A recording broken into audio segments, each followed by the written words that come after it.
Aujourd'hui, nous nous retrouvons pour retracer l'histoire des droits des femmes et plus particulièrement le droit de vote. La Révolution a reconnu aux femmes une personnalité civile qui leur était jusque-là refusée. Elles ont acquis une stature citoyenne, elles sont devenues des êtres humains à part entière, capables de jouir de leurs droits.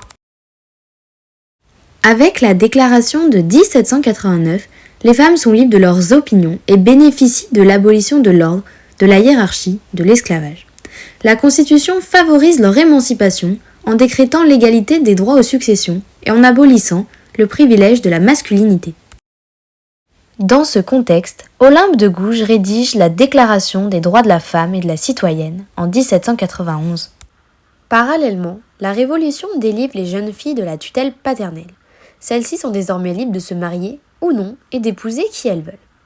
Les grandes lois de septembre 1792 sur l'état civil et le divorce permettent l'égalité des deux époux. Finalement, la femme est libérée de la tutelle maritale et la loi assouplit les conditions de divorce, soit par simple incompatibilité d'humeur, soit par consentement mutuel. Dès 1880, jeune militante, Hubertine Auclair pose la revendication suffragiste comme prioritaire. Car qui ne vote pas ne compte pas. Ce n'est que le début d'un long combat car les esprits sont encore trop fermés sur leur capacité à voter. Elle fonde la société Le Droit des Femmes, qui soutient le droit de vote pour les femmes.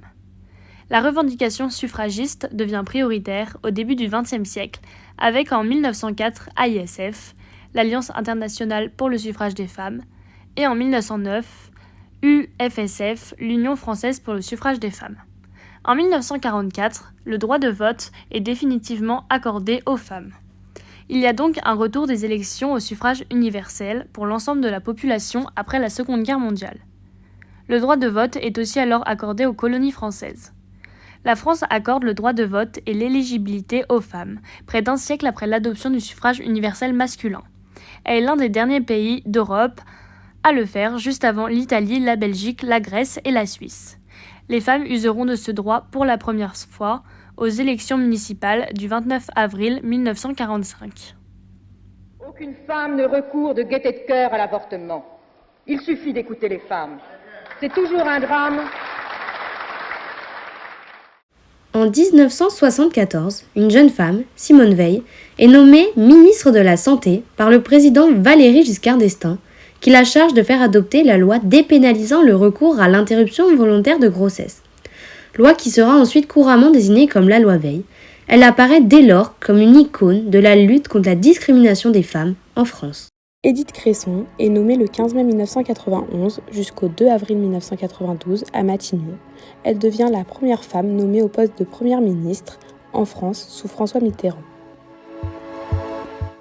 À la tête du gouvernement, elle subit de violentes critiques. Cresson est aussi victime de la dureté de la presse et du machisme de la classe politique et médiatique. En 2014, la loi pour l'égalité réelle entre les femmes et les hommes renforce les pénalités financières pour les partis politiques. Des décrets et ordonnances d'application étendent en 2015 les mesures de parité aux commissions et instances ministérielles, puis aux autorités administratives indépendantes, aux conseils d'administration des mutuelles et aux ordres professionnels.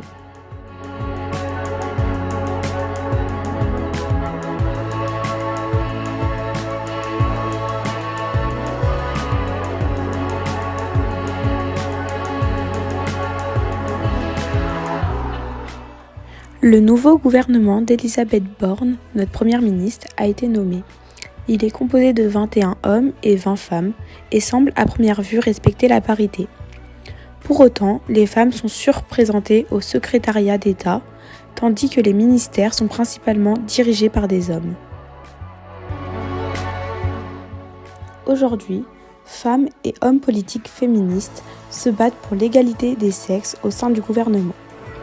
L'évolution des droits des femmes, et notamment le droit de vote, est le résultat d'un long combat, soutenu par de nombreuses militantes, et ne doit pas être abandonné.